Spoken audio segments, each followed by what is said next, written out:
Hello guys, welcome to the fiction series. Today we are gonna see, what if Naruto discovered the truth about his past and became a Mokuton master? Part 1. If you want more awesome fan fiction like this, don't forget to hit that subscribe button. So without wasting any time, let's get into the video. Land of Wave. Incomplete bridge. Drip. Drip. Drip drip. Sheesh, I knew you couldn't save yourself, always weighing me down team, Naruto rasped out. What? Sasuke stammered in surprise. His newly awakened Sharingan had seen what had happened, but his mind took a few seconds to catch up.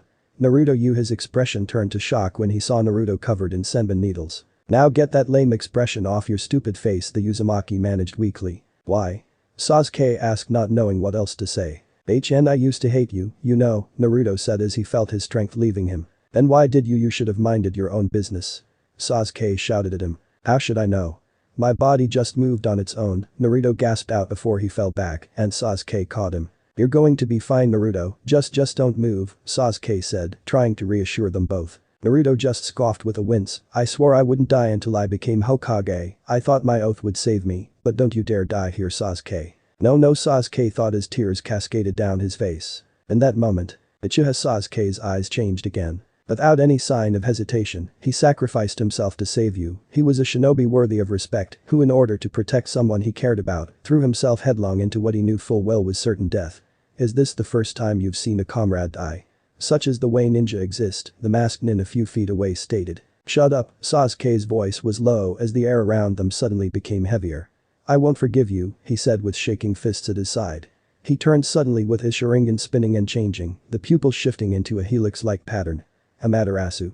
He exclaimed in hatred as black flames exploded from his eyes, setting the ice dome ablaze with unquenchable fire. What? What is this? The masked nin asked in thought as she watched on. He stepped back slightly as the intense feeling of rage washed over her. Such foul and disgusting chakra, he's completely different from the boy I was fighting just a minute ago. What is he? She mused as she quickly escaped from his ice mirror and threw herself outside the dome before it was completely melted. I may not have liked the dope when we first met, but he didn't deserve to die, Sasuke said as his fist shook in anger. I'll make you pay for this. Zabuza-sama Haku thought as Sasuke shot forward again, intent on finishing the job. I have failed you. A kunai was thrust into his chest and he was flung back over the bridge. And for the first time since the Uchiha massacre, Sasuke cried over the pain of his first and only true friend in this cursed world. The mist cleared to reveal everyone else on the bridge. Kakashi had his fist driven through Zabuza's chest, and Sakura stood with the client at the very back of the bridge. Kakashi pulled his arm out, and Zabuza's corpse fell to the ground. Not bad, Kakashi, it looks you win, Zabuza's gasped out before the last of his life drained from his eyes. Sasuke? Kakashi asked his student over his shoulder. I'll be fine, sensei, just give me some time, Sasuke said as he wiped the tears from his face. Sasuke-kun. Kakashi sensei. You're both alive. They heard the shout from their pink-haired teammate. Sakura, Sasuke thought sadly. What about Naruto? Sasuke-kun, where's Naruto? Sakura asked him. Sasuke didn't reply. Sakura stopped herself from continuing when she saw Sasuke turn away from her. Naruto, no, she thought with wide and fearful eyes. She may not have liked the dope of the team, but he couldn't be dead, he just couldn't. I'll stay with you so that you won't be disobeying your sensei's orders, Tazuna told her, and she nodded slightly before pulling towards where Naruto was supposed to be, only to find nothing. Where is he?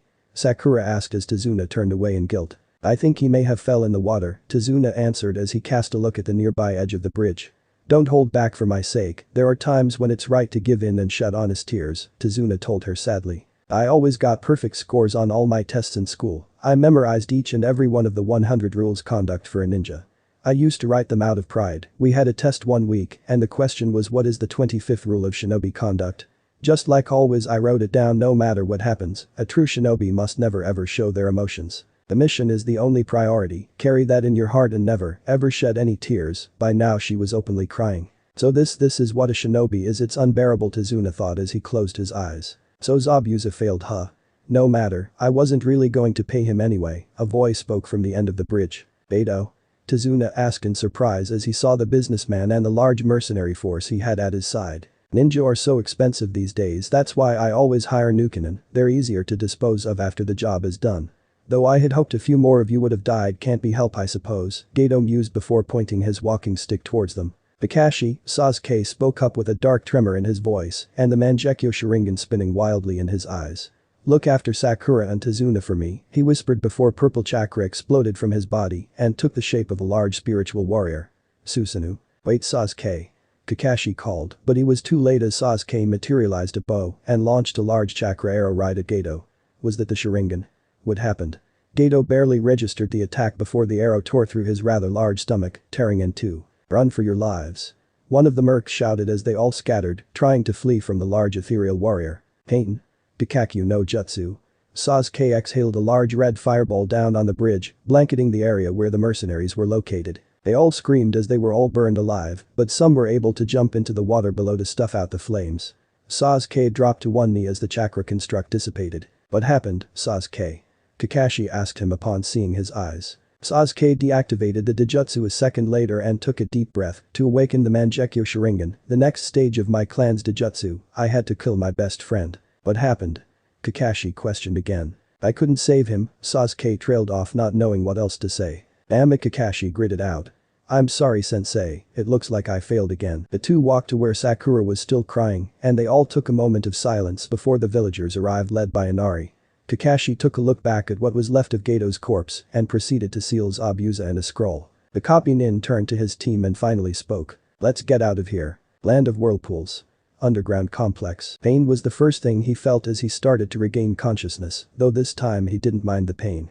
In fact he welcomed it, pain meant he was still alive and wouldn't be meeting the Shinigami just yet. The second was confusion as his eyes forced themselves open despite his fatigue and he groaned when he saw what looked like a white ceiling. Just great, he was in a hospital. Where am I? He stammered out as he pushed himself into a sitting position. I wouldn't try to move if I were you, a new and amused voice spoke from his right. He turned his head saw a rather old man, probably older than even the Sandaime Hokage standing at his bedside, leaning on a large scroll. Are you a Shinigami? Naruto asked before pain flared through his body once more. No I'm not, the old man said with amusement. And you feel pain because you're still among the living, he suddenly turned serious. However, it's a miracle that you and that girl survived. Both of you should have been crushed by the rampaging whirlpool that sucked you in. The Fukinjutsu in place would only allow for someone of Senju or Uzumaki descent to survive the transition along with their companions. Uzumaki? My name is Uzumaki Naruto, the blonde introduced. Yes, I know, the old man nodded. The QB's third Jinchuriki and the son of the Yondaime Hokage. Son of what the hell are you talking about old man? Naruto stammered in response. It can wait until later, the old man waved off his words before placing his hand over the boy's stomach. I have healed most of the damage you sustained, and a good night's sleep should do the rest, especially with the QB's regenerative abilities, boosting your already impressive healing factor. What happened? Naruto asked as the old man turned away. Where am I? You are in an underground compound deep in the former land of Whirlpool, specifically below the ruins of Uzushiogakure no Sado, the former home of the Uzumaki clan, the old man replied before walking towards the door at the far end of the room. Now if you will excuse me I have another guest to take care of. Hey. Wait up old man. Naruto yelled as he threw away the covers and swung his legs over. You shouldn't try to move, the old man suggested over his shoulder. I can sleep when I'm dead, Naruto responded. You're just like Mito-chan, the old man chuckled before he walked out of the room with Naruto following close behind. What happened to Sasuke team, Sakura-chan and Kakashi-sensei? Naruto asked. And what did you mean before about the QB and me being the Yondaime's son? All in good time, young Uzumaki, the old man responded as they approached a door. Here we are, he said as he opened the door. At least tell me who you are? Naruto asked. Old man, are you a Nukenin? I'm a ghost of the Senju, the old man answered as he turned to face the boy. Senju Hashirama, the former Shodai Hokage of Konoha. The Shodai Hokage? Naruto asked in disbelief. No way. You should be dead. The Uzumaki clan were known for their long lives and vitality which they inherited when they broke away from the Senju clan 300 years ago. And I personally have always had a stronger life force than others of my clan, Hashirama reasoned. Last time I checked I was about 110 years old now. But how are you here? If you were still alive why aren't you in Konoha? Naruto questioned further. Back before the first great shinobi war one took possession of the 9 Biju, including the QB, and handed them out to 5 great shinobi villages in order to establish some measure of balance. When the first war began I realized what a mistake it was and in the end I nominated my brother Senju Tobirama as the Nidaime Hokage in the hopes that he would find some way to regain some semblance of control over this cursed world. I disappeared after that when my wife Uzumaki Mito offered to bring me to Uzushio, and I've remained here ever since, trying to come up with a way to bring true peace to this world, Hashirama explained. Peace? Naruto asked as the two entered the room. Haku? He asked when he took notice of the bed at the far end of the room. A single familiar figure lay down on it, though despite her earlier comments to him of the contrary, she was very much a girl. She's an interesting one, Hashirama commented. A member of the Yuki clan known for their Hyoten bloodline, and from what Mito-chan's seals have been telling me, one of the only survivors of the bloodline purge in Kurigakure no Sado. Bloodline purge? Naruto inquired, having never heard about it. What are you talking about? Dear Izanagi hasn't told you anything, has he? Hashirama mused in disappointment. The Yondai Mei Mizukage, the current Jinchuriki of the Sanbi no Kaiodame, ordered the extermination of everyone with a Kekkei Genkai, including the Yuki clan. When my father found out that my mother and I had a bloodline, he tried to kill us. He killed my mother and I killed him. After that, Zabuza-sama found me and took me with him. I've served him ever since, Haku spoke up as his eyes opened. Where am I? You're in the ruins of Uzushio no Sado, Hashirama answered. You're lucky to be alive. If the kid here hadn't fallen in the whirlpool with you, then you would most certainly be dead right now. Zabuza-sama as Haku trailed off. He's dead, Hashirama told her. My wife placed monitoring seals all over the continent, one of them was in the land of waves watching your battle. Zabuza-sen was cut down by the copycat. Then please kill me, Haku requested. I have no reason left to live. You were the hunter nin with Zabuza, and now because he's dead you want to die too. Why? Naruto demanded. Everyone needs something to live for, Hashirama reasoned. As for you Yuki girl, you have a new master now. You?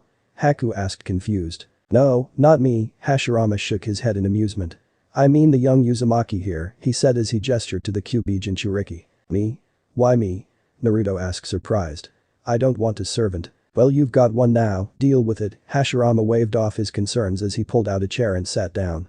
It's the spoils of war, kid, get used to it, Sage knows that he did when he took control of the Biju after beating Madara at the Valley of the End. Naruto-kun. Haku trailed off.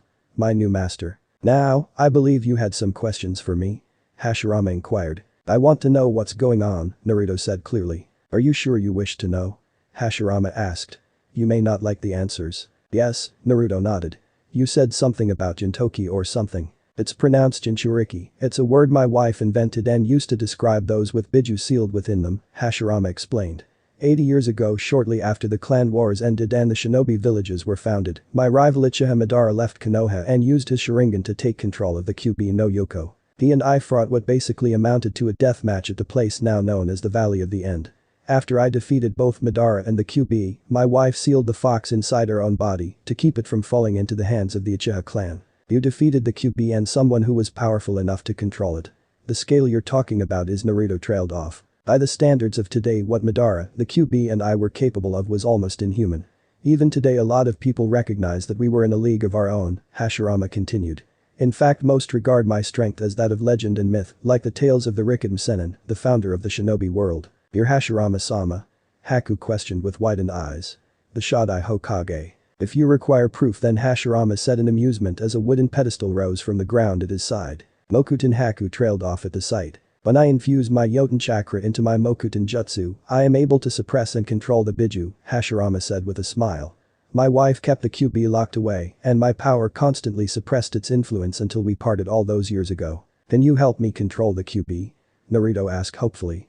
Ever since he found out that he had the demon fox inside him, he'd been fearful that one day its power would overwhelm him and the demon would escape, especially considering its inhuman strength. I already have, Hashirama replied. You have the Mokuton bloodline just like me, however, because of the Kyuubi's presence in your body, your bloodline hasn't awakened, so I used my power to restrain the fox's influence and forcefully unlock your bloodline. I have a bloodline? Naruto asked shocked. I am the only member of the Senju clan to have the Mokuton bloodline, because my mother had a particularly strong chakra much like your own mother, Hashirama continued. My mother? Naruto inquired. At the end of her life, my wife selected a successor from Uzushio to contain the Kyuubi, Hashirama explained. The one she chose was a young Uzumaki girl with a powerful chakra that could restrain the Biju much like my own power. She was your mother, Uzumaki Kushina. Uzumaki Kushina. Naruto trailed off. She was brought to Konoha shortly before Iwa, Kumo and Kiri launched a full-scale assault on Uzushio.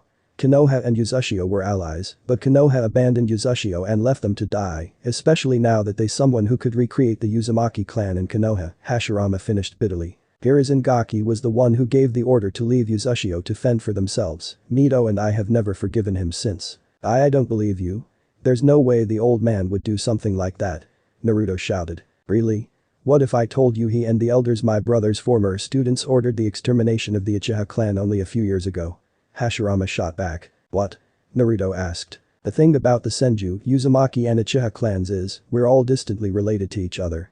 Since Konoha was founded, all three clans have been pushed to the brink of extinction, Hashirama replied. Because of the QB attack on Konoha 12 years ago, the Uchiha clan came under suspicion, and because of their unjust treatment, they were planning a rebellion, only to be betrayed by Uchiha Itachi, the heir of the Uchiha clan, and were systematically wiped out by order of the Konoha higher-ups. You've got to be kidding me, Naruto stammered out. Sasuke's clan were killed off by Konoha on the old man's orders. And my clan were left to die. Why? 12 years ago someone attacked your mother, murdered Hiruzengaki's wife, ripped the QB from your mother's seal, and summoned it to attack Konoha. Your father then sealed the QB in you, Hashirama continued. My father. Naruto trailed off as his eyes widened. Your father was Namikaze Minato, the Yondaime Hokage, Hashirama said clearly. He was a master of Jikin ninjutsu, surpassing even my brother in some areas, and his mastery of Kenjutsu was equal to any Uzumaki. He was a true random genius if there ever was one. My father sealed the QB in me, Naruto clenched his fists at his side. I feel like hitting something, his fist struck the wall, and suddenly planks of wood exploded across the room. Did I do that? It appears your affinity with Mokuton may be even greater than mine, Hashirama mused. Incredible, Haku commented. Indeed, Hashirama nodded. That's not all I have to tell you, young Uzumaki, your sensei was your father's student and he didn't tell you anything. Your godfather, Jiraiya of the San and one of Hiruzengaki's students and my granddaughter's former teammate abandoned you and even now is making large amounts of money writing porn books. Why are you telling me all of this? What's the point? Naruto asked angrily as tears streaked down his face. Is it to make me feel worthless? I still have friends that care about me and that's all that matters. Friends? I looked in on those friends of yours, Hashirama spoke in disgust. Haruno Sakura, a fangirl who constantly hits and abuses you. Uchiha Sasuke, someone who just gained the Mangekyo Sharingan which can only be awakened when you believe that you've killed your best friend, and Hatake Kakashi, the man who won't tell you anything and won't train you, leaving you the same weak fool. Stop. Naruto yelled as he dropped to his knees, tears flowing freely from his eyes. Enough. Haku shouted as she tried to get up out of the bed. I won't allow you to hurt Naruto-sama anymore. I'm just trying to make him understand his current situation, Hashirama waved off her words. When your parents died, at the very least you should have been given to my granddaughter Tsunade since my wife was in Uzumaki, then Tsunade would be classed as your next of kin. However, judging by the fact that you remained in Konoha all these years, it's likely that Hiruzengaki wanted you abused and forced into a life of servitude, believing him to be your savior and the only one you could turn to. Why? Why did it turn out like this? Naruto asked, begging to know the answer. Because this world is cursed, Hashirama replied honestly. Love turns to hatred, and that hatred turns to revenge and war, which creates more hatred. Power and greed have corrupted this world into what it is today, perhaps even worse than the clan wars. Naruto-sama. Haku trailed off as she saw her master pull himself together. What must I do? Naruto asked. I don't want anyone else to grow up like me. The only way to establish any kind of true peace would be to unite the shinobi world and then abolish the ninja system completely. With the entire world under a single banner, there would be no need for ninja anymore, Hashirama answered. What will you do? What can I do? If I return to Konoha now, I'll never be able to look at the old man in the same ever again, Naruto thought. What is a village? What is a clan? What are ninja? Konoha's crimes are disgusting, a perversion upon what the Shadai and Nidaime Hokages created. And my father, he was a hero that was willing to sacrifice his own family to save a village that spat on everything he stood for. Your answer? Hashirama inquired. Naruto started. I will stand with you. What do I need to do to bring peace to this cursed world? Land of whirlpools. Underground complex. 6 months had passed since Naruto and Haku had arrived in former homeland of the Uzumaki clan, and Hashirama had been teaching Naruto various jutsu, namely Mokuton, which he had mastered after extensive usage of the Tajukage Bunshin no Jutsu, and his massive chakra reserves, granted to him as a member of the Uzumaki clan and boosted by the QP sealed within him. Then there was that incident just after he'd arrived. Flashback begin. Naruto stood before a massive metal cage door with bars and a dark void beyond. 2 massive red eyes opened and glowed in the darkness as his vision grew clear, allowing him to see the enormous demon fox for the first time. Senju Hashirama stood behind, having linked their minds together in a similar manner to what he had done with his late wife. So my jailer finally decides to grace me with his presence, spoke the QB no Yoko with a mocking tone. And you dare to bring that wrinkled up old fool with you, he added upon seeing the elder Senju. You are still filled with so much hatred, QB, Hashirama said solemnly. I can respect your strength as one of his sons, mortal, the QP sneered at them. But do not think you can come here and speak to me with such a tone. This is a Shiki Fujin, correct? Hashirama asked finally. Yes, the QP growled. A kinjutsu of the Uzumaki clan that my previous host taught to the one who ended up sealing me here. I see, Hashirama nodded and placed his hand on the cage doors. What are you doing? The QP demanded. This, the elder Senju answered as he channeled some chakra and two figures appeared beside the seal. Beyond Daime Hokage Kushina, the QP snarled out. What happened? Asked Uzumaki Kushina. Minato-kun. Kushina. Namikaze Minato blinked in surprise. Mom-Dad Naruto spoke with wide eyes as the two turned to him. Naruto? Son? Kushina asked almost in disbelief. How is this possible? We were only supposed to appear when either the seal collapses or when you were finally ready to gain control of the QP's power, Minato asked. That would be my fault, Hashirama spoke up. Shadai-sama? Minato asked in surprise. I will leave you to catch up with your son, Hashirama said as he turned away.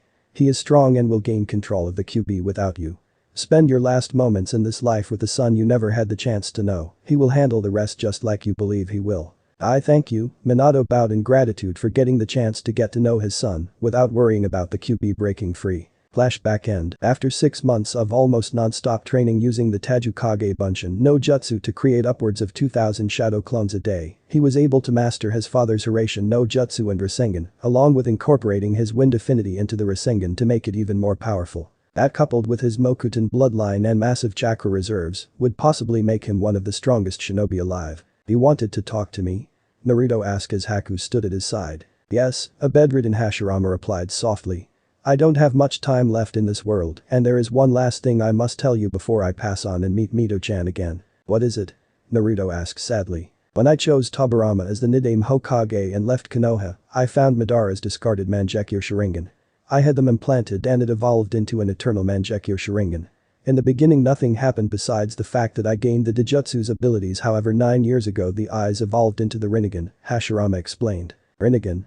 Naruto asked. It was the Dijutsu of the Rikiden Sennin, Hashirama continued. From what I understand of what happened, you can't awaken the Rinnegan without both the Senju and Uchiha's combined power. I've taught you my Mokuton Jutsu and with your other abilities I honestly believe you can save this cursed world. What happened to your eyes? Naruto inquired. I transplanted them on a young Uzumaki girl about a year older than you and implanted my original eyes back into me, Hashirama answered. Hinoka, he spoke as a beautiful woman with long red hair and carrying 2 swords strapped to her back appeared at his bedside. Yes Hashirama-sama? Asked Uzumaki Hinoka. I want you to guide and aid Naruto in his journey, Hashirama gave the order. It shall be done, Hinoka bowed her head. She had been his loyal servant and confidant for years, keeping him sane after his wife passed away and he'd saved her when Uzushio was destroyed. With his death she would serve his successor, this young boy who had become the elder Senju's apprentice and was someone she could come to call family. Hinoka knows where to find the Uzumaki girl, Hashirama said to his apprentice. Her name is Karen, if you are to succeed then you will need allies because there will be those who wish to stand against you if for no other reason than because you exist. In the end, war may be the only answer. If I'm going to fight a war then I'll need an army, Naruto mused. Or a really good team. From here on you may choose your own path, Hashirama smiled as his eyes closed. Land of whirlpools. Ruins of Uzushio. A single shinobi and 2 kunoichi stood atop a broken building overlooking a forgotten battlefield as the sun started to rise on the horizon. Yuki Haku was decked out in her hunter nin clothes and carried the massive Kubikurum strapped to her back. She'd secretly returned to the land of waves and took in from her former master's grave after finding out that the citizens of Wave had named their bridge after her new master, Naruto. The other kunoichi was the long-haired red-headed beauty dressed in a purple sleeveless kimono with yellow trimmings, held close by a traditional obi with a long, streaming bow tied to it, mesh armor underneath it, and a short white skirt. Strapped to her back were the Yuzu no Tsurugi the Uzumaki clan's prized sealing blade and the Raijin no Ken the sword, crafted by the Nidaime Hokage. Finally, standing just in front of them was a man dressed in a black cloak with a yellow outline and a hood covering his head, though his blonde hair peeked out slightly from the front. The front of the cloak parted as he placed one foot on the stone step before him and turned to the others. Black and crimson armor could be seen through the small gap in his cloak and the white kitsune mask. From now on until I say otherwise, no one must know who I really am, Naruto spoke clearly. I need a name that I can use without giving anything away. How about Menma? Yes, that name will do just fine. Land of Fire. Forest of Death. Uzumaki Naruto had always been able to avoid the Anbu of Konoha and many Jonin and Chunin, even when he was still in the academy. He had single-handedly pranked the Anbu headquarters and wasn't caught until after the deed was done. He'd even painted the Hokage monument, something visible to the entire village in broad daylight, and no one had noticed until he was putting on the finishing touches. It was no surprise that he'd been able to sneak himself and his two new teammates into the restricted training ground 44, also known as the Forest of Death. "There she is," Hinoka whispered as the three landed soundlessly on the branches of several large trees and peeked out from cover at the sight that greeted them. There were three figures just in front of them, two were scar-covered boys, and the last was a girl roughly Naruto's age with familiar blood-red hair. Upon closer inspection it appeared she was wearing glasses, no doubt to cover her dijutsu from being seen. "Is that Hashirama-sensei's Rinnegan?" Naruto asked. "Yes," Hinoka confirmed.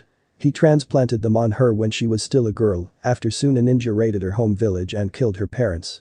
As a member of the Uzumaki clan, she also has a powerful chakra, though hers is able to heal others when they bite her, making her potential as a medic nin, capable of rivaling both Hashirama-sama and Tsunade-sama. She also has the ability to sense the chakra of others from long range, making it very difficult to get the drop on her. She is no doubt already aware of our presence, however, given the last mission that Hashirama-sama assigned her, it's no surprise that she hasn't called on us yet. "Mission?" Haku inquired. Hashirama-sama tasked her with infiltrating the village that Orochimaru of the Sannin founded known as Atagakure no Sado, Hinoka explained. She was able to do so and was assigned to a genin team to infiltrate the Chunin exams disguised as Kusa ninja. "From what I understand, he is setting the stage for something that I hope she knows about. We've got company," Naruto spoke up. "Something dark and foul is coming our way." It had taken some getting used to, his negative emotion sensing ability that he gained upon forcefully restraining the QB's influence allowed him to sense even the stealthiest of adversaries. It was clearly one of the QB's abilities, and it certainly explained why he gained his reputation as a force of nature that appeared whenever human malice and hatred converged before proceeding to wipe them from the face of the shinobi world. He was still working on controlling its effective range. "Oh shit," Hinoka cursed as three figures appeared in the clearing below and confronted the three disguised Odo nin. "What's wrong?" Haku inquired. "The one in the middle," Hinoka reported. "That's Tsunade's Jinchuriki, he's the youngest son of the current Kazekage and is completely batshit crazy. When I say crazy I mean off of the fucking charts, the guy kills to prove his existence as he says." The Ichibi Naruto trailed off before narrowing his eyes. "Hinoka, Haku, change of plans, prepare a containment seal, and ready your sword, Hinoka. Because not only are we recovering Karen-san, but we're also taking the Ichibi while we're at it." Uchiha Sasuke was in a foul mood, it had been 6 months since the mission to the Land of Wave and the death of his best friend. These eyes he'd awakened the Mangekyo Sharingan was a curse as well as a blessing. It gave him the power to avenge his fallen comrade, however in doing so, it also reduced his vision and would continue to do so the more he used that stage of his dijutsu until he would eventually go blind. According to the tablet in the Naka Shrine, he could acquire an eternal Mangekyo Sharingan by harvesting the Sharingan of another, but as far as he could tell, all of his clansmen had been burned to stop others from doing just that. Only Itachi remained, and he too had the Mangekyo Sharingan, meaning he too was suffering from its effects and would require replacement eventually. That explained why he'd been spared. Itachi had left him alive as a spare and told him to awaken the same eyes as him, so when the time came, he would attain an even greater power than the one he already possessed. According to the few journals he could find regarding the eternal Mangekyo Sharingan, only one man in the entire history of the clan had awakened their Mangekyo Sharingan and harvested the Mangekyo Sharingan of another instead of the regular Sharingan. That man later became known as the strongest Uchiha who ever lived, rivaled only by the likes of Senju Hashirama, who was recognized as the strongest shinobi of his era. His name was Uchiha Madara. He could barely find anything on the man other than he was feared far and wide as one of the most dangerous shinobi who ever lived. His power was so great that he was able to control the Kyubi no Yoko and summon it to fight for him with nothing more than a single look. Apparently he also defeated both Nidaime and Sandaime Tsuchikage by himself, which spoke volumes of his power. Sasuke had to shiver from the thought of what Itachi could do with that kind of power. Since the mission to the Land of Wave, a lot had happened. Naruto's name was carved into the memorial stone, and he'd spent many a morning standing in front of it, along with Kakashi, simply staring at the names of the departed. Kakashi had told him that his own teammate had sacrificed himself to save both him and his other teammate and died just after giving him his transplanted Sharingan. He was regarded as a hero and a black sheep. The boy named Sai was their replacement on the team, and both he and Sakura had almost killed him on more than one occasion. While he was skilled in the ninja arts, he was by far the most annoying person he'd ever met. It was like he was the complete opposite of Naruto more than even Sasuke was, and that was saying something. Sakura had gone into a kind of depression and had now become obsessed with him even more. It appeared that Naruto had acted as a buffer to stop her from being consumed by her own inadequacy, and with him gone, she had no one to cheer her up after each rejection. If she actually put some effort into becoming a strong kunoichi and actually grew a rack, then he might consider dating her. The only girl he'd even consider dating right now would be the Hyuga heiress, and not because of her wealth, but because of her determination to become a strong kunoichi, and of course, the ridiculously large chest she kept hidden at all times, with that coat of hers, was an added bonus. The reason he didn't was because she liked him instead, and even if the dope had never known about it, he wasn't going to make a move on a girl that had been in love with his best friend. And the girl hated him, she blamed him for Naruto's death, and rightly so. If he had been just a bit faster, just a bit stronger, just a bit better, then Naruto may not have died. He'd stopped blaming himself for what happened because they both knew what they signed up for when they had decided to continue the mission after face the demon brothers, but the guilt was still there. Survivor's guilt, horrible thing. Kakashi had entered their names in the Chunin exams, and they had passed the first task with ease after a small altercation with some Odo nins and a fellow Konoha nin, Yakushi Kabuto. The second task was practically a free-for-all war between the genin teams in the off-limits training ground 44 named the Forest of Death, with the finishing line being the large tower in the center. Immediately upon entering the forest, a strong Futon jutsu had blasted Sai away from them, a Kusanin had appeared in front of them. Fukikuku, the woman chuckled as she almost seemed to slither across the branch of a nearby tree. So you're Uchiha Sasuke-kun, let's see how you stack up against your brother. You know Itachi? Sasuke asked her as his Sharingan started to spin wildly. This girl, she's not normal, and her chakra is far too large to be that of a genin. Who is she? What is she after? Fukikuku, such beautiful eyes, the Kusanin smiled before disappearing in a burst of speed. She's fast, Sasuke thought as his Sharingan tracked her movements. I can't keep up. She reappeared in front of him and slammed her fist into his stomach, sending him hurling into a nearby tree and then crashing down to the forest floor below. Sasuke-kun. Sakura shouted in worry before a wave of killing intent washed over her, freezing her in place as the image of her own death flashed through her mind. Pitiful little girl, the woman spoke amused. And nobody like you has no place here, she said as she turned back to where Sasuke had fallen. She hits hard, Sasuke thought as he wiped away the blood dripping from his mouth. She's not a genin, not even a chunin, she's jonin level, easily. I may have to use the Mangekyo, he glared up at the Kusanin and asked. Who are you? You're not here for the exams, you're here for something else, and I bet it's got something to do with me. Fukikuku, the woman chuckled. I'm here to offer you something that no one else can. Fighting for Konoha has made you weak, and though you are skilled, you are still nowhere near Itachi's level at your age. What do you know about Itachi? Sasuke questioned with narrowed eyes. I know where he is and what he is after these days. I can give you the power to face him if you join me, the woman spoke with a wide smile. Join you? Never, Sasuke rejected immediately. Maybe I should give you a little taste of the power I can offer you? The Kusanin mused. As you are now, you can't possibly defeat Itachi. Do not speak to me of Itachi, Sasuke's glare intensified as his Sharingan started to spin and shift into its Mangekyo form. That's, the woman thought in surprise. Tsukiyomi, Sasuke whispered as their eyes locked and the Kusanin froze. Sasuke quickly formed a set of hand seals and then expelled a huge fireball up at woman. Kaiten. Kikakyu no Jutsu. Damn, the woman cursed as the flames engulfed her. It exploded in a torrent of fire as she threw herself backwards out of the inferno, her clothes burnt and her skin of her face peeling, revealing another, male face underneath. He has the Mangekyo Sharingan, just like Itachi. Your Sakura thought in surprise upon seeing the woman-man's true face. Orochimaru of the Sannin? She asked in shock, remember the photos of Konoha's legendary traitor. Orochimaru, huh? Sasuke mused as he landed beside his teammate. What's an S-rank criminal of Konoha want with me? I underestimated you, Orochimaru sneered at them. You're just like Itachi, you even have the same eyes as he does. I am nothing like Itachi, Sasuke snarled as black flames exploded from his eyes. Amaterasu. That's too much, Orochimaru thought as the black flames covered him. His mouth opened wide and another Orochimaru climbed out before quickly dashing away as the remains of the first one were incinerated. If I use my full power here, then no doubt Sarutobi-sensei will take notice and come here personally to stop me. Curse these Uchiha. Forcing me to flee not once, but twice. You're fast, Sasuke commented. But you can't escape my eyes. I won't forget this, Orochimaru promised as he seemed to sink into the bark of the tree he stood on. Mark my words, Sasuke-kun. Your body will be mine, he was gone a moment later. My body, Sasuke trailed off as his eyes returned to normal and his vision suddenly blurred. Damn, he cursed as he steadied himself. Sasuke-kun? Sakura asked worried. I'm fine, Sakura, Sasuke waved off her concern as his vision returned.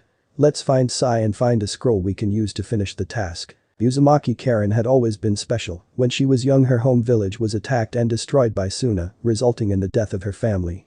She'd always been able to sense the chakra of others and so was able to warn her parents of the approaching Suna forces, but even with prior warning the village was still wiped out, forcing her to flee. The Suna nins pursued her, and it was when they cornered her that her life had changed forever. Senju Hashirama had bestowed the Rinnegan upon her, giving her the power to defend herself and avenge her parents' deaths. She'd slaughtered the Suna nins, and after burying her parents, a distant cousin of hers called Uzumaki Hinoka arrived under orders from Hashirama-sama to bring her to him in order for him to train her to use the gift he'd given her. With nowhere else to go she accepted the offer. After 3 years of training she was tasked with infiltrating Odo, and a year later she now stood here in the forest of death taking part in the Chunin exams. Her 2 teammates were fools with delusions of grandeur that she would gladly kill when given the chance, and judging by the sight of the 3 Suna nins that had dropped down in front of them, she was about to get her chance. She could sense the other 3 watching on not too far away, one of which she was able to identify as her clansman. Hinoka, however, the other 2 felt strange. The chakra of one of them felt cold as ice, but with a spring feel, while the other was a shining light with a huge and chaotic chakra beneath the surface like a raging storm. Interesting. Back to the matter at hand, the 3 Suna nins in front of her felt strange, and not in a good way either. The most noticeable was the boy in the center who arguably had an enormous chakra for his age, rivaling that of Hinoka Nichin's, while the other 2 appeared afraid of their comrade.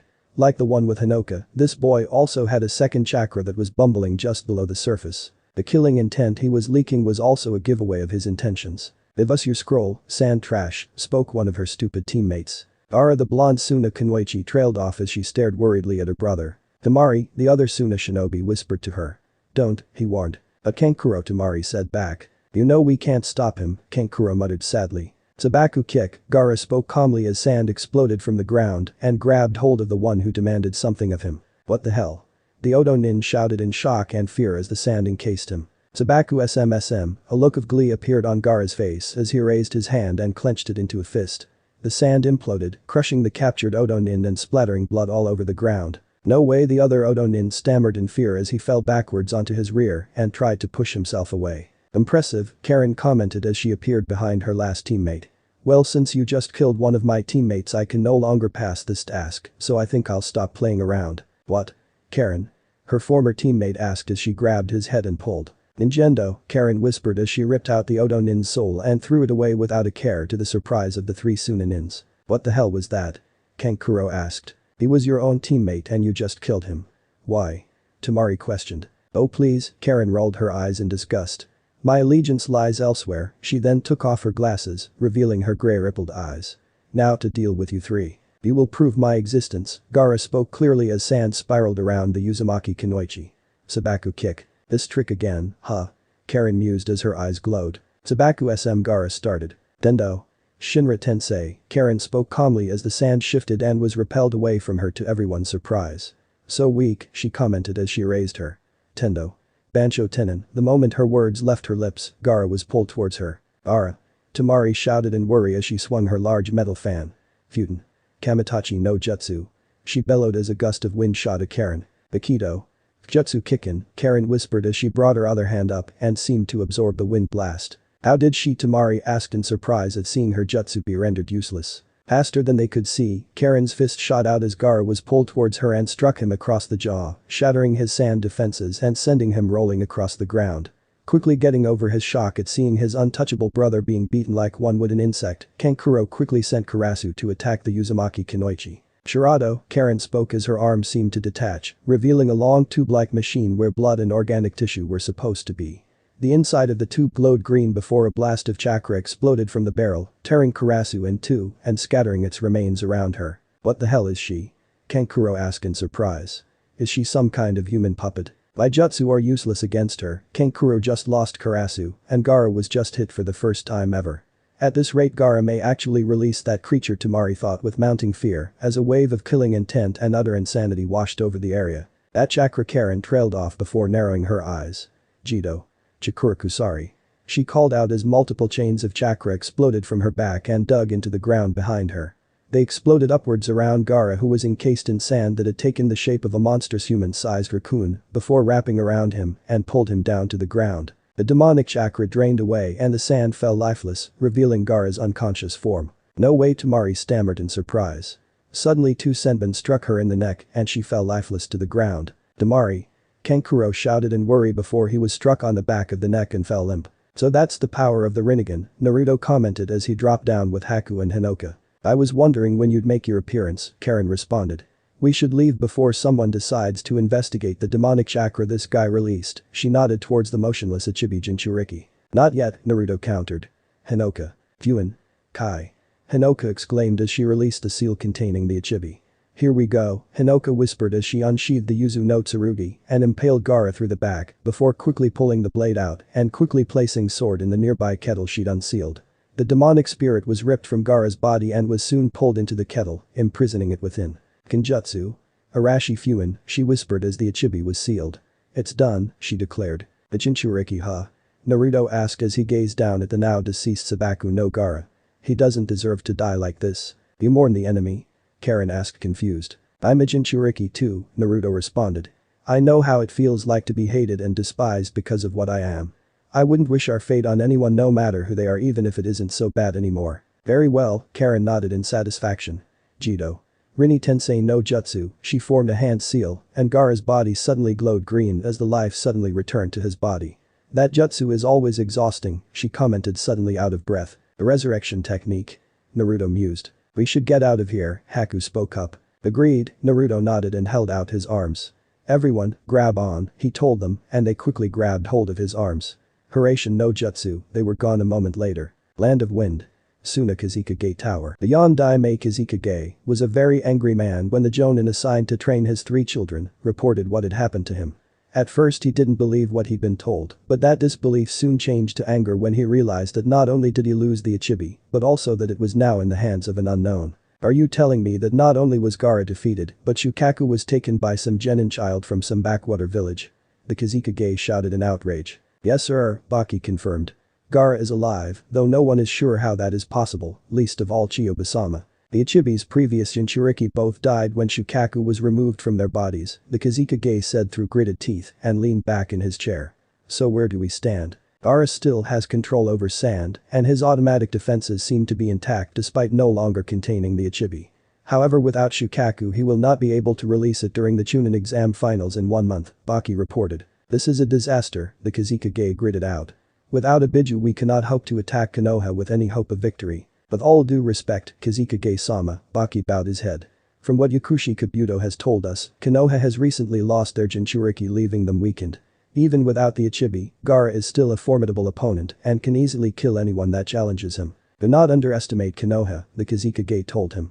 They have stood as the strongest shinobi village ever since the founding of the 5 great nations. And yet they've grown weaker since the death of their Yondaime Hokage, spoke Chiyo from the doorway. Sarutobi Hiruzen may be strong, but he is far past his prime. Of his students, only Jiraiya remains loyal to him, and other than that there are no other S-rank shinobi in their ranks. If there was ever a time to put an end to Konoha it would be now, declared her younger brother Ibizo. Chiyo-Basama Ibizo Jai-sama, the Kizikage bowed his head in respect for the 2 village elders. Welcome. What will you do, Yondaime Kizikage-sama? Chiyo asked. We'll destroy Konoha. Land of Fire. Konoha Hokage Monument. Uzumaki Naruto atop the head of the Yondaime Hokage's face carved into the mountain overlooking the village below, with a look of indifference. This village was cursed. Ever since it was founded the Senju, Uzumaki and Uchiha clans had been pushed to the brink of extinction, while everyone else prospered, living lives of comfort and luxury on the pain and suffering of him and those like him. Not anymore. It's time to begin, he said before he jumped and disappeared in a yellow flash. Across the village, the Sandaime Hokage, Sarutobi Hiruzen was putting on his armor, knowing that his wayward student Orochimaru would make his move today. Whatever was going to happen, he needed to be prepared, especially considering he didn't plan on letting his student escape again. He already had a lot of regrets. Orochimaru Tsunade Minato Kushina Naruto Bawako. He wished that he could have done something for them. Suddenly an oppressive feeling washed over him, like a lingering wrongness was in the air, much like what he had felt 13 years ago. It couldn't be, he thought before quickly putting on his remaining armor and running out of the door. Fuchiyus no Jutsu, Naruto whispered as he slammed his hand down on the roof of a building. An explosion of smoke caught the attention of everyone around before a loud roar echoed across the village, freezing the thousands that inhabited Konohagakure no Sato in shock and fear. Do it, Shukaku, the blonde ordered as he retracted several vines from the Ichibi's back and jumped, disappearing in a yellow flash. This is Hiruzen thought upon seeing the massive sand tanuki. Hokage-sama. It's the Ichibi. The Ichibi just appeared out of nowhere. Shouted an Anbu that appeared at his side. I know. I'll hold it back, evacuate and protect the civilians. Hiruzen ordered. And bring my grandson to me. He added to his eternal shame. I'm sorry Konohamaru-kun, but as Hokage I must seal the Ichibi away, and you are the only candidate I have. Yes sir, the Anbu bowed before disappearing in a burst of speed. The Ichibi roared again, leveling buildings and unleashing a wave of sand through the village, crushing all that it touched before turning its attention to the Sandaime Hokage. So you've noticed me already? Hiruzen muttered as it roared again. Futen. Renkuden Shukaku bellowed as several massive blasts of wind exploded from its mouth and exploded, destroying dozens of buildings where they struck. This can't go on, Hiruzen spoke as he quickly formed a set of hand seals. Kuchius no Jutsu. He exclaimed and slammed his hand on the ground. Seals spread out and a moment later the Monkey King, Enma appeared in a burst of smoke. Hiruzen. What the hell happened here? Enma asked in surprise upon seeing the Biju tearing the village apart. It appeared out of nowhere, Hiruzen replied. I need your help, old friend. You have it, Enma agreed. Just then Shukaku roared again and started gathering red and blue chakra spheres into a large black ball at its mouth. No, Hiruzen said as his heart sank seeing the Ichibi ready that particular jutsu. Enma. He shouted. Hanramiki. Enma called out as dozens of clones formed around him and transformed into staffs. They stacked themselves in front of the pair as the two took cover and a thunderous sound filled the air. Bijidama. Shukaku bellowed as the sphere in its mouth exploded forwards in a beam of dark yellow light, tearing the earth apart leaving a large gash through the center of Konoha all the way to the village walls. Damn, Hiruzen cursed as the blast died down. Hiruzen, are you alright? Enma asked as his clones dispelled. I'm getting too old for this shit, Hiruzen grumbled as a flicker of movement appeared behind him. What? He thought as someone grabbed his shoulder. Hiruzen. Enma shouted as he lunged forward, just narrowly grabbed hold of Hiruzen's arm before the three vanished in a yellow flashed. Land of Fire. Namikaze Residence. Duration no Jutsu, the words echoed Hiruzen and Enma crashed to the ground, rolling on the grass before painfully pushing themselves to their feet. That was Hiruzen trailed off in shock and took notice of where he was. They were in front of Minato and Kushina's old house, now destroyed from the inside and left like that ever since as a monument and a grave. You will face me, Sandaime Hokage, spoke a deep voice drawing their attention.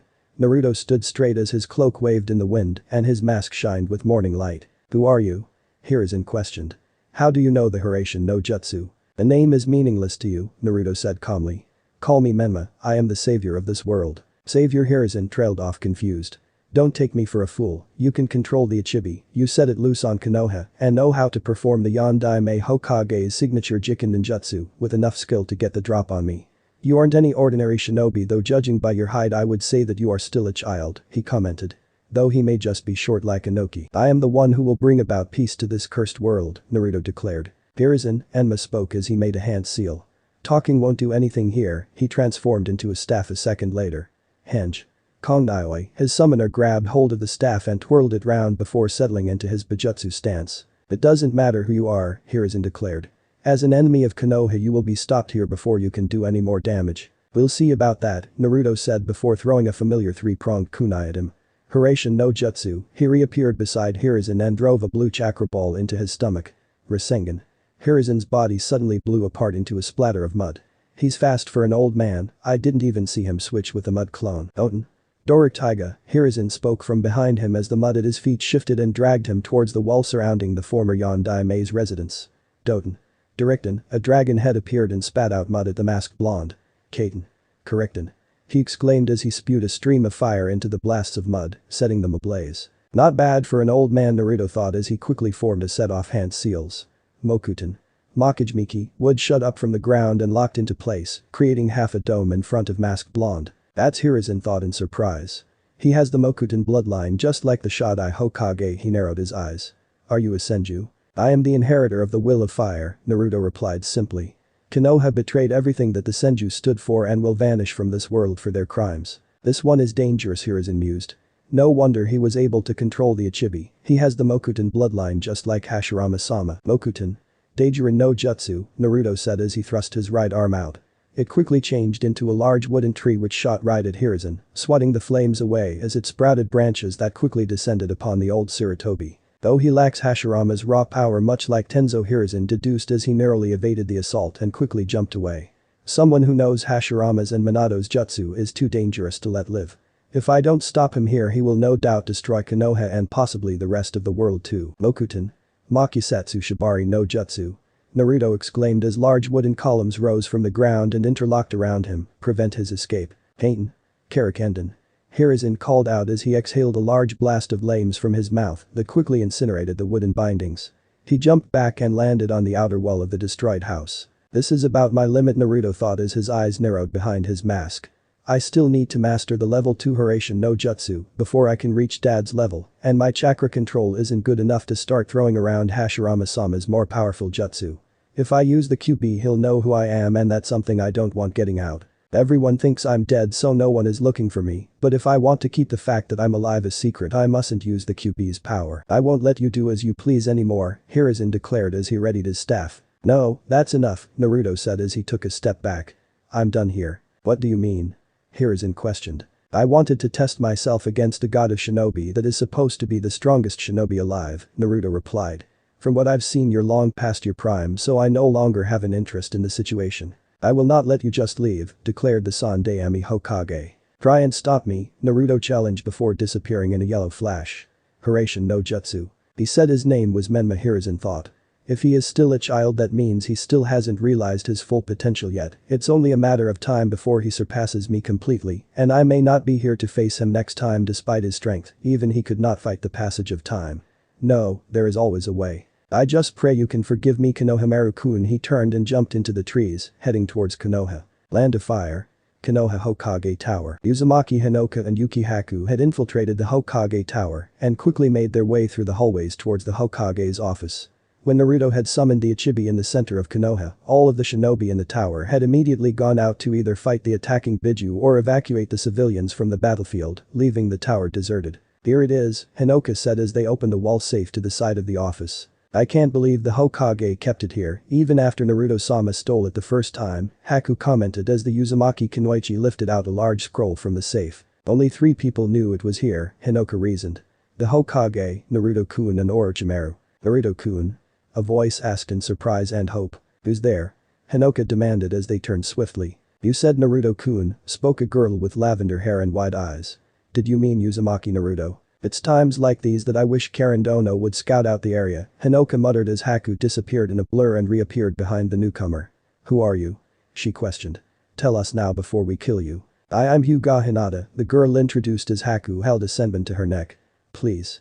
If Naruto-kun is really still alive then I have to see him again. What are you to him? Hinoka asked curiously. Hinata said as she started to tear up. I love him. I couldn't tell him before, but if he really is still alive, then I need to tell him how much he means to me. You love him? Hinoka inquired almost amused. I wonder where you were when this village ignored and betrayed him. The Hyuga heiress was openly crying now. Change of plans, Hinoka spoke to her teammate. We're taking her with us. Haku nodded and punctured her neck, placing her in a death-like state. Naruto-sama may not like this, the Yuki Kunoichi said as she picked the Hyuga girl up. He will be the one that decides what to do with her, Hinoka reasoned as she took out a small black rod-like object. We've accomplished what we came here for, she said as she squeezed the chakra rod in her hand and disappeared in a poof of smoke. Haku followed soon after, clenching another chakra rod in her own hand, leaving the Hokage tower completely empty. Outside of the village Uzumaki Karen watched as the Ichibi rampaged through the destroyed village, crushing everything and everyone in its way. Konohans were launching their futile attacks on the massive sand monster, but they could barely slow it down. She could sense the 4 largest chakra signatures in the village closing in on the creature, namely those of the shinobi listed as Saratobi Hiruzen, Jiraiya, Hatake Kakashi and Mido Gai. Hiruzen appeared to be outside of the village walls and rapidly making his way back towards the Biju.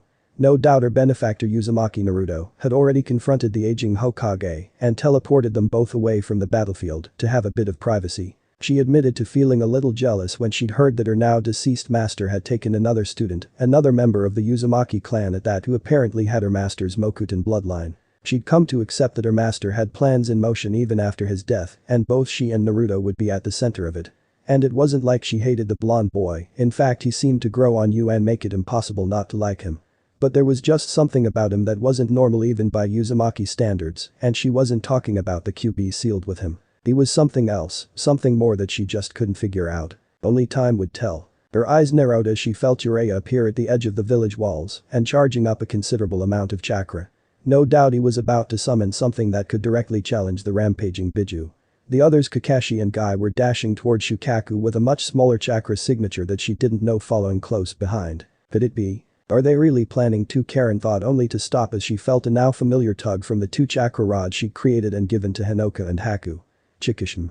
Kuchiyus no jutsu, she whispered as she formed a hand seal and two seal matrices formed at her sides, followed by a pair of explosions of smoke. The smoke cleared, revealing not two Kunoichi like she had been expecting but a third as well, though the unexpected guest seemed to be unconscious. I thought you were getting Hashirama-sama's forbidden scroll of sealing, not some Hyuga girl. We retrieved the scroll, Hinoka informed. As for the girl, she was a target of opportunity that Menma-kun will decide what to do with. Whatever, Karen spoke dismissively. A yellow flash caught their attention as Naruto appeared in their midst, his cloak waving in the wind as he landed beside them. I trust you had fun? She asked in a neutral tone. Despite his age, the old man shouldn't be underestimated, Naruto replied. Though, he is far past his prime if I am able to hold my own against at my current level. Indeed, Karen mused. Naruto-sama, Haku spoke up. We have an extra, she reported with Hinata slung over her shoulder. Hinata. Naruto trailed off. Why is she here? Apparently she loves you, Hinoka answered. I thought you might like to deal with her yourself. We're leaving, Naruto said clearly. There is nothing for us here now, the others nodded and grabbed hold of his arms before they all disappeared in a yellow flash. Land of Fire. Konoha Battlefield. Kuchiyus no Jutsu. Called out Jiraiya of the Sannin as landed in front of the massive sand demon rampaging through his home village. The mighty Gamabunta appeared in an explosion of smoke with Jiraiya riding on his head. Jiraiya, what the hell is going on? Gamabunta yelled at the sight that greeted him. The Ichibi is attacking Konoha, Jiraiya answered. It came out of nowhere just like the QP did 13 years ago. Damn, not again. Gamabunta shouted as he lunged forward with his sword drawn and slashed as he rushed past the Ichibi. Gamadasizan. The Toad Boss exclaimed as his sword tore through the sand demon's right arm, ripping it off before he was forced to jump away. Shukaku's physical strength is top-notch. You'll pay for that. Shukaku snarled before belching out several large wind spheres. Futen. Renkuden. Suiten. Teppadama. Gamabunta countered as he unleashed several water bullets of his own. The two attacks struck each other and exploded in a blast of air and water, blowing both of them back. Got any ideas? Bunta? Give me some oil. Jiraiya yelled as he formed a hand seal. Haten. Gameyu Enden. Both Gamabunta and Jiraiya exclaimed as one. A stream of oil exploded from the Toad Boss's mouth and was quickly directed at Shukaku, only for the oil to suddenly ignite and turn into an inferno when Jiraiya breathed fire into the stream. The flames engulfed Shukaku's form, turning a large amount of it into glass, though it quickly became clear that it wouldn't hold the insane Biju for long. Red chakra was leaking out from the demon and the glass was starting to crack, signifying its return. It's just going to keep reforming at this rate, Gamabunta said as he watched the glass start to break apart. This ends now. A familiar voice shouted as a large staff, many times large and longer than normal, struck down on the glass-covered Ichibi, shattering it into scattering shards. Sensei Jiraiya yelled in surprise as Hiruzen dropped down in front of both him and Gamabunta. What happened? Where were you? He asked, wondering where the village's Hokage was during this crisis. I was confronting the one behind this attack on our village, Hiruzen replied. Someone orchestrated this? Jiraiya asked in surprise. He'd had a theory that the QB's attack might have been engineered by someone, namely that man, but now it seemed like his theory had been confirmed. Uchiha Madara, he muttered knowingly. Jiraiya? Hiruzen inquired. I always thought that the QB attack 13 years ago was strange, Jiraiya reasoned. I believe someone was behind that attack as well. If it is the same man I faced, then Hiruzen trailed off as Kakashi, Guy and his grandson, Konohamaru, landed beside him. We've brought him, Hokage-sama, Kakashi spoke in a neutral tone. I don't agree with this, Guy added. This is most unyouthful. It has to be done for the good of the village, Hiruzen told them before turning to his obviously frightened grandson. Konohamaru, I'm sorry, I have to do this as the duty of a Hokage is to protect the village. You will be a hero from this day forth and I wish you a happy life. Grandpa? Konohamaru asked in worry. Shiki Fujin. Hiruzen exclaimed as he formed a hand seal and the spectral form of the death god appeared behind him. Do it, he gave the order, and the Shinigami's hand tore through his back and shot out through his stomach. It quickly latched onto Shukaku's reforming body and started pulling it in. Fuen. Is called out as his hand slammed into Konohamaru's gut and the sand demon was quickly pulled inside the boy's rapidly forming Haki no Fukin Shiki engraved on his stomach, knocking him unconscious. Sensei Jiraiya thought sadly. I leave the rest to you. Hiruzen's eyes closed as the last of the Ichibi's chakra was sucked into its new Jinchuriki. Damn it, Jiraiya cursed as he laid his now late sensei down on the ground. First my student and now my sensei. Outside the village, Orochimaru of the Sannin, the self-proclaimed Hokage of Itagakure no Sado, watched on with a neutral expression. Are you certain? He questioned. Yes, Orochimaru-sama, confirmed Yakushi Kabuto. Both of the sacrifices for the Ito Tensei have been sabotaged. I see. Orochimaru trailed off. At least I killed that fool of a Kazekage. However, Suna has already withdrawn when they saw the Ichibi on a rampage. There seems to be a new player in this little game of ours, Madara. No matter, even though Konoha still stands, Sensei is dead and Konoha is in ruins. A new Hokage will have to be selected, and with the Ichibi now in Konoha's possession, the Akatsuki will take interest in the situation. Your orders, Orochimaru-sama? Kabuto inquired. Relieve, Orochimaru replied. Spread the word to withdraw. So this part ends here. Alright, that's it for today's video guys. Let me know in the comments section how was the story, and also don't forget to like, share and subscribe. I will meet you in another video. Bye bye.